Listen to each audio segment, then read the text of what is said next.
Welcome back to our series, Working with Weebly. In this lecture, I want to cover a couple of topics. I want to go over the difference between a desktop view and a mobile view of your website, which is one of the features in Weebly. And then I also want to talk a little bit about web-safe colors. So let's start with the desktop versus mobile view. One of the best features of Weebly is that your website's content is automatically formatted into a mobile-friendly version. This means that your Weebly website should look similar to what you see on the computer as well as on any mobile device. For example, we have here on the screen the current homepage of the website that I've been building in Weebly, Tom's Specialty Cruises. This is the way the website would look on your computer, where we have the homepage, we have the banner identifying the title of the page, and then we have our navigation bar here.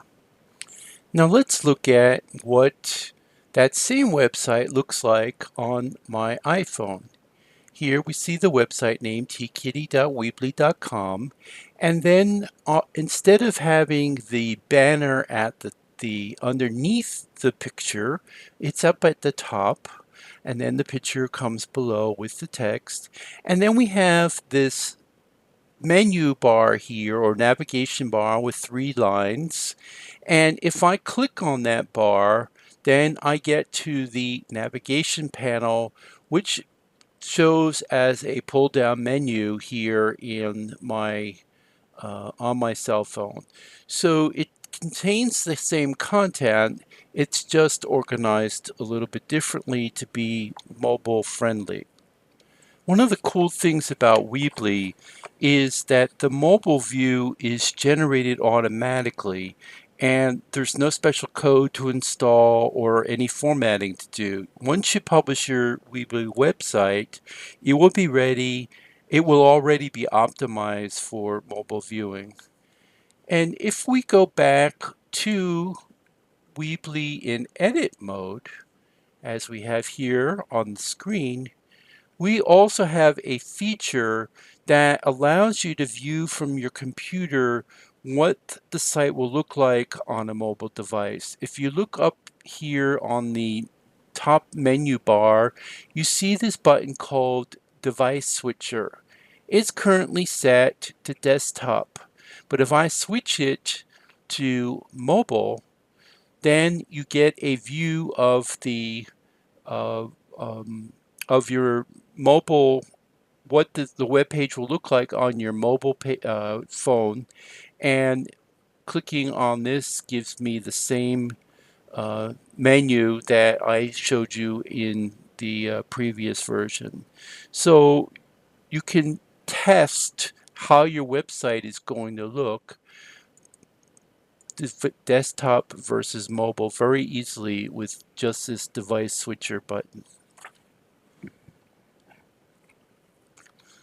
The second topic that I want to talk about in this lecture is regarding web-safe colors.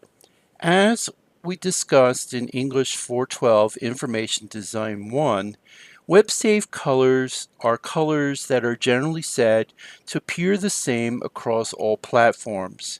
This means that these web-safe colors are said to appear the same or very similar on any computer monitor. Have you ever viewed a website on one computer and commented on how much you liked the design, only to view it on another computer and change your mind in an instant because it looked completely different? Chances are web-safe colors were not used. As we have already learned, there is no professional standardized list of approved web-safe colors. However, there are 216 colors that are usually said to be web-safe. So if we go to the website websafecolors.info, we can find out which colors are web-safe. So note here, though, the warnings. There is a formal web-safe colors standard. That is false. There are no standards with regard to color on computer monitors. There is an informal, generally accepted list of 216 web-safe colors. That is a true statement. Most web developers today use only web-safe colors. That is also false. So we're not limited to 216 colors, but if we want to have our website look consistently over multiple platforms or monitors, then most likely we do want to have or try to use one of these web safe colors. So if I click on this link here, I go to the color chart. And the color chart here shows me all 216 colors that are considered informally to be web safe. Now, when I'm working with a website, I can put in the colors. I could use hex, but remember what I said about the hex colors, that those are used for print and RGB are used for computer monitors. So we generally want to use the information that is given for each color for RGB. So we have the code for the colors that we want to apply to our website.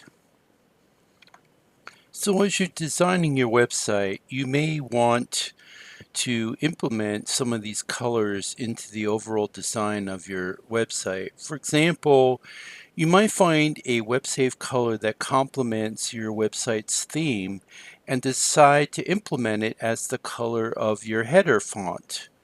So, should you want to do that, remember that you go to your website, you click on theme, you click on change font, and then the color will pop up here.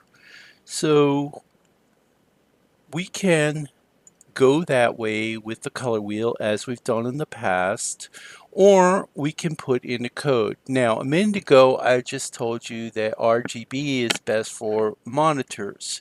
There is a way to put RGB codes into Weebly, but it requires you to edit the HTML.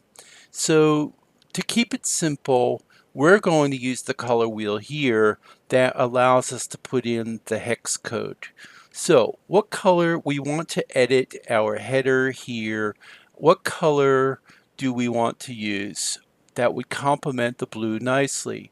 Well, obviously we've got a gray background, so we've got to keep the color light. So if we go to the web safe colors and we start scrolling through here and we see some potential colors.